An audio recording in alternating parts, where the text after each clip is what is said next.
എല്ലാവർക്കും നമസ്കാരം. ഞാൻ ഇന്നിവിടെ പറയാൻ പോകുന്നത് ശ്രീനാരായണ ഗുരുവും കേരള സമൂഹവും എന്നതാണ്.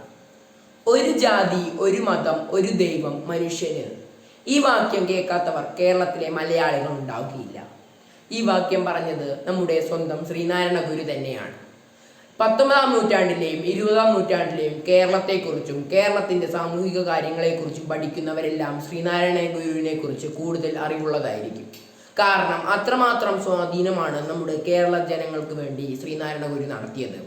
അന്ധവിശ്വാസങ്ങൾക്കെതിരെയും ഒക്കെ നല്ല രീതിയിൽ പ്രവർത്തിച്ച ഒരു മഹത് വ്യക്തി തന്നെയായിരുന്നു അദ്ദേഹം. 19-ാം നൂറ്റാണ്ടിലും 20-ാം നൂറ്റാണ്ടിലും കേരളത്തെ ഇത്രമാത്രം സ്വാധീനിച്ച വേറൊരാൾ കേരള സമൂഹത്തിൽ ഉണ്ടായിരുന്നില്ല. അദ്ദേഹം 1856 സെപ്റ്റംബർ 20-ാം തീയതി തിരുവനന്തപുരം ജില്ലയിലായിരുന്നു ജനിച്ചത്. ചെറുപ്പത്തിൽ തന്നെ വിദ്യാഭ്യാസത്തോട് വളരെയധികം ഇഷ്ടമായിരുന്നു. അദ്ദേഹത്തിൻ്റെ പിതാവ് ഒരു സംസ്കൃത അധ്യാപകനായിരുന്നു. ചെറുപ്പത്തിൽ തന്നെ അന്ധവിശ്വാസങ്ങളോടുമൊന്നും കൂടുതൽ ഇഷ്ടമുണ്ടായിരുന്നില്ല. പണ്ടുള്ളവർ ചെയ്യുന്ന അന്ധവിശ്വാസ പ്രവർത്തികളോടൊക്കെ വളരെയധികം എതിരായിരുന്നു ശ്രീനാരായണ ഗുരു എന്നത്. പണ്ടത്തെ കാലത്ത് നമ്മുടെ കേരള സമൂഹത്തെ രണ്ടായി തരംതിരിച്ചിരുന്നു.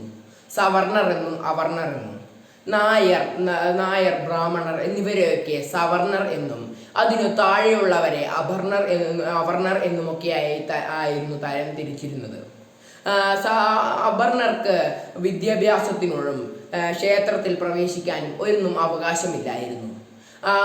അവകാശമില്ലായിരുന്ന കാലമായിരുന്നു അന്ന്. അപ്പോൾ ശ്രീനാരായണ ഗുരു പഠിച്ചു വലുതായപ്പോൾ അന്ന് അവർണർക്ക് വേണ്ടി ക്ഷേത്രം പണിതു കൊടുക്കുകയാണ് ചെയ്തത്. കേരളത്തിലും തമിഴ്നാട്ടിലും കർണാടകയുമായി 40-ൽ പരം ക്ഷേത്രങ്ങളാണ് അദ്ദേഹം പണിതു കൊടുത്തത്.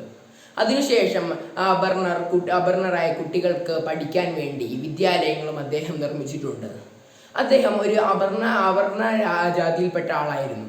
അദ്ദേഹത്തിന് ഒരു മതപരമായ ഒരു വിപ്ലവമായിരുന്നു 1888 ശിവപ്രതിഷ്ഠ.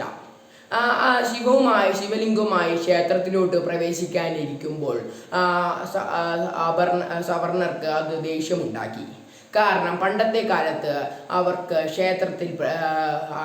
ക്ഷേത്രത്തിനുള്ളിൽ പ്രവേശനം ഉണ്ടായിരുന്നില്ല. അപ്പോൾ ബ്രാഹ്മണർ അത് നിഷേധിച്ചു.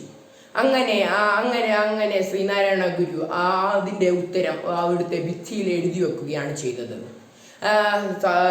മതപരം ജാതിയും മതവും ഒന്നുമില്ലാതെ സന്തോഷത്തോടു കൂടി ജീവിക്കുന്ന ഒരിടമാണ് കേരളം എന്നത്.